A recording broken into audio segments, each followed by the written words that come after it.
সুপ্রিয় দর্শক মন্ডলী, আজকে এমন একটি বিষয় নিয়ে এসেছি যা আমরা বিশ্বের প্রায় 60% লোকই যে রোগে আক্রান্ত হয়ে আছি।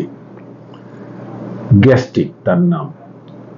গ্যাস্ট্রিক এমন একটি রোগ যেটা পায়ের নখ থেকে আরম্ভ করে চুল পর্যন্ত এফেক্টেড হয়। তো আজকে দুটি বিষয়ে বলবো, একটা গ্যাস্ট্রিক কেন হয় এবং এর প্রতিকার কি, বা কি করলে গ্যাস্ট্রিক হবে না।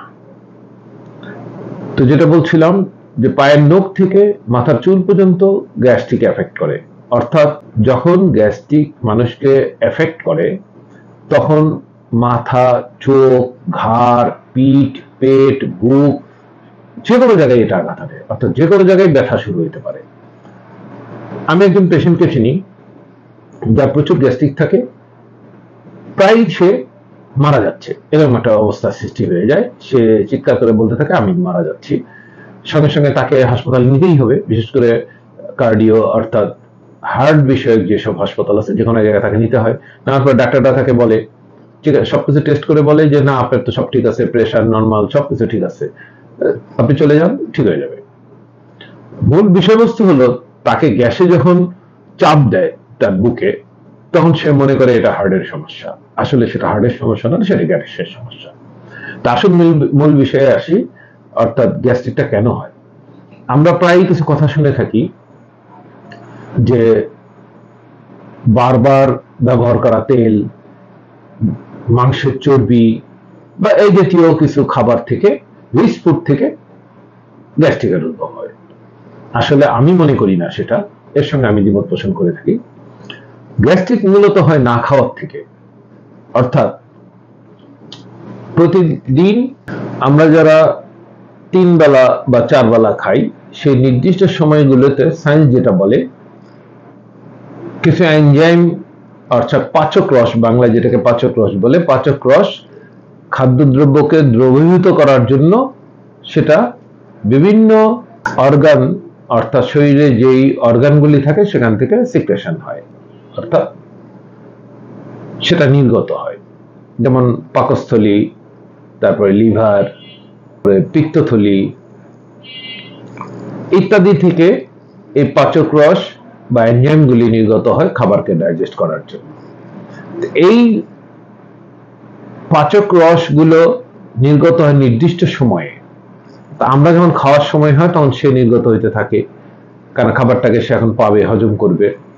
তো সেটাকে যখন না পায় সে, তা এখন একটু জানা প্রয়োজন যে আসলে সেই রসগুলোর মধ্যে কি কি থাকে।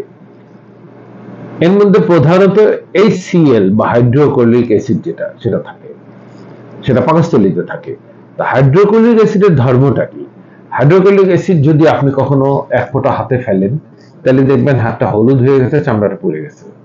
বেশি পরিমাণ দিলে ক্ষত সৃষ্টি হবে, এমনকি হাতটা ছিদ্র হয়ে যেতে পারে। এটা যখন খাবারটাকে হজম করতে আসে, তখন সে যদি খাবারকে না পায়, তাহলে আমাদের যে পাকস্থলীর প্রকোষ্ঠ অর্থাৎ পাকস্থলীর যেই দেয়াল, এই দেয়ালে আঘাত আনতে থাকে। এইভাবে দিনের পর দিন আঘাত হানতে হানতে একসময় এখানে ক্ষতের সৃষ্টি হয়, আর সেখান থেকেই আমরা বলি আলসারের সৃষ্টি হয়েছে। এভাবে গ্যাস্ট্রিক থেকে আলসারে পরিণত হয়। তারপরে যখন আমরা খাবার খাই, তখন সেটা এই আলসারটা, এই গ্যাস্ট্রিকটা নানানভাবে আমাদের ব্যাঘাত ঘটাতে থাকে, চাপ দিতে থাকে, কখনো মাথার দিকে ওঠে, কখনো বুকে ওঠে, তখন আমরা সমস্যায় পড়ে যাই। তাহলে প্রথমত আমাদের কি করতে হবে? সময় মতো খাবার গ্রহণ করতে হবে। আপনি যেখানে যে অবস্থায় থাকেন না কেন, যেমন আমি একটা মিটিং এ যদি থাকি, সুযোগ পেলেই ফাঁক দিয়ে বের হয়ে গিয়ে হালকা কিছু খেয়ে নিলাম। আপনি যখন কোনো জার্নিতে থাকবেন, খাবার রেডি করে সাথে নিয়ে নেবেন, হালকা খাবার নেবেন, শুকনো খাবার নেবেন, যে খাবারটা কোনো গরম করা প্রয়োজন হয় না। আর তাছাড়া বাংলাদেশের সব জায়গায় হালকা খাবার পাওয়া যায়। বিশেষ করে এই যে আমরা যেটা বলি যে পোড়া তেলে ভাজা সিঙ্গারা, সমুচা ইত্যাদি খেয়ে খেয়ে গ্যাস্ট্রিক হচ্ছে, আসলে ঠিক তা নয়। যখন গ্যাস্ট্রিকটা হয়ে যায় তখন এগুলি খেলে এফেক্ট করে। তা আপনি এগুলি সুস্থ থাকলে এটা খেতে পারেন, কোনো সমস্যা নাই। আপনি তো সুস্থ থাকার জন্য খাবেন, খাবেন, সুস্থ থাকবেন। দুই জায়গায় যেটা বলতেছিলাম যে খেয়ে নেবেন, সময় মতো খেতে হবে। এই গেল এক। দুই, খাবারের কিছু নিয়ম মানতে হবে। আপনি প্রথমেই সকালে ঘুম থেকে উঠে 1 গ্লাস পানি খান, এটা আপনার শরীরের জন্য, গ্যাসের জন্য খুব উপকারী, অর্থাৎ গ্যাস প্রতিরোধ করবে তারা। তারপর আপনি যখন নাস্তা করবেন, নাস্তার আগে পানি খান, বা আপনি যখনই খাবার খাবেন, দুপুরে ভাত খাবেন, রাতে খাবেন, তখন খাবারের আগে পানি খাবেন, খাবারের মাঝে না। খাবারের মাঝে পানি খেলেই এই যে এই সিএলটা বা হাইড্রোক্লোরিক অ্যাসিড বা এই জাতীয় এনজাইম যেগুলো আসে, প্রত্যেকটাই দ্রবীভূত হয়ে যায় পানির সাথে, তখন খাবারকে ডাইজেস্ট করা তাদের পক্ষে কঠিন হয়ে যায়। তখনই নানান সমস্যা, গ্যাস্ট্রিক হয়, গ্যাস্ট্রিক থেকে অনেকের বদহজম হয় এবং ক্রনিকের মতো হয়ে যায়, ডায়রিয়া হইতে থাকে, কন্টিনিউ সেই রোগে ভোগে, এরকম অনেকেই আছেন। তো যা বলছিলাম, খাবারের মাঝখানে পানি খাবেন না, খাবারের শেষে অন্তপক্ষে 1 ঘন্টা পরে পানি খান। আমি নিশ্চিত যে আমার এই ভিডিওটা আজকে দেখবে এবং যে নিয়ম মানবে সে ইনশাআল্লাহ তার আর গ্যাস্ট্রিকের ওষুধ খেতে হবে না। যদি গ্যাস্ট্রিক থেকে থাকে তাহলে ওষুধ আস্তে আস্তে বন্ধ করে দিতে হবে, আর যদি গ্যাস্ট্রিক না থেকে থাকে ইনশাআল্লাহ তার কোনোদিন গ্যাস্ট্রিক হবে না, আমি আশা করি। তো যেটা বলতেছিলাম, 1 ঘন্টা পরে পানি খান, এর আগে নয়। এটা প্র্যাকটিস, আপনি চেষ্টা করেন, হয়ে যাবে। আমি নিজে 2 ঘন্টা পরে, দুপুরের লাঞ্চে 2 ঘন্টা পরে পানি খাই, রাতে 2 ঘন্টা পরে পানি খাই, সকালে নাস্তার 1 ঘন্টা পরে পানি খাই। এটা অভ্যাস হয়ে গেছে আমার। আমি একবার আমার ভাই, এক খালাতো ভাই, আজ থেকে 45 বছর আগে আমার বাসায় বেড়াইতে আসে, তাকে এই ফর্মুলায় প্রয়োগ করতে দেখি, তখন সে আমাকে বোঝায় যে এই করো, তুমি ভালো থাকবে। তাকে ফলো করেই আমি আজকে এত বছর হয় আমি এভাবে সুস্থ আছি, ইনশাল্লাহ আমার গ্যাস্ট্রিকের ওষুধ খেতে হচ্ছে না। যাদের গ্যাস্ট্রিক হয় নাই তারা এই নিয়ম মানুন। খাবার দাবারে কোনো সমস্যা নাই, আপনার যখন খুশি তখন খাবেন, যা খুশি তা খাবেন, কোনো সমস্যা নেই। আর একটা জিনিস করতে হবে, ঘুমটা যাতে ঠিক মতো হয়। আর একটা ওষুধ আমি বলে দিব, এটা আমি দীর্ঘদিন যাবৎ খাচ্ছি। এই ওষুধটা কিন্তু কোনো কেমিক্যাল না, অর্থাৎ আপনি খাবারের সঙ্গে, বিশেষ করে যাদের গ্যাস্ট্রিক আছে তাদের জন্য এটা, যাদের গ্যাস্ট্রিক নেই তাদের আর কোনো সমস্যা নাই। যাদের গ্যাস্ট্রিক আছে তাদের জন্য একটা বিষয় বলবো, সেটা হলো কাঁচা পেঁপে। জাস্ট গাছ থেকে পেঁপেটা পারবেন অথবা বাজার থেকে কিনলেন, একটু টাটকা পেঁপে হলে ভালো হয়। পেঁপে আঠা থাকে বেশি, টাটকা পেঁপে। আর পেঁপে যত পুরাতন হয়, গায়ে যে আঠাটা থাকে, সাদা আঠাটা, এটা আস্তে আস্তে নষ্ট হয়ে যায়, আঠালো ভাবটা। তো পেঁপেটাকে আগে ধুয়ে ছিলে ফেলেন, ছিলে ফেলে পিস করে ফেলেন, পিস করে টেবিলে রাখেন। জাস্ট সালাদ, অ্যাজ লাইক সালাদ।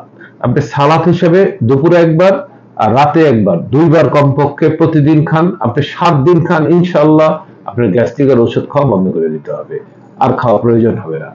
তো আজকে আমি যা বললাম আপনারা ফলো করুন, ইনশাআল্লাহ গ্যাস্ট্রিক আর থাকবে না যাদের আছে, আর যাদের হয় নাই তাদের ইনশাআল্লাহ আর গ্যাস্ট্রিক হবে না।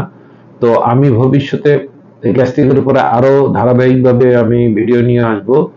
আপনারা যদি আমার ভিডিওটি পছন্দ হয়ে থাকে, ভালো লেগে থাকে, উপকারী হয়ে থাকে বা উপকারী মনে হয়, তাহলে একটা লাইক কমেন্ট করে আমার চ্যানেলটি সাবস্ক্রাইব করে রাখবেন এবং এটা শেয়ার করতে পারেন বন্ধুদের মাঝে, সবাই উপকৃত হবে। আমি যেটা বললাম এটার মধ্যে কোনো অর্গানিক সবকিছু, কোনো কেমিক্যাল নাই, কোনো ওষুধ খাওয়ার দরকার নাই।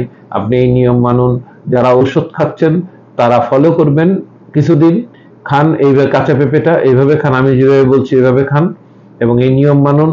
1 সপ্তাহ 2 সপ্তাহ পরে তারপর নিজে নিজে ওষুধ কমিয়ে দিন, দেখবেন না ওষুধ আর খেতে হচ্ছে না। এতক্ষণ যারা আমার সঙ্গে ছিলেন তাদেরকে অশেষ ধন্যবাদ। পরবর্তী ভিডিওতে আবার দেখা হবে এই কামনা করে আজকের মতো আমি জাহিদ আহমেদ আপনাদের কাছ থেকে বিদায় নিচ্ছি।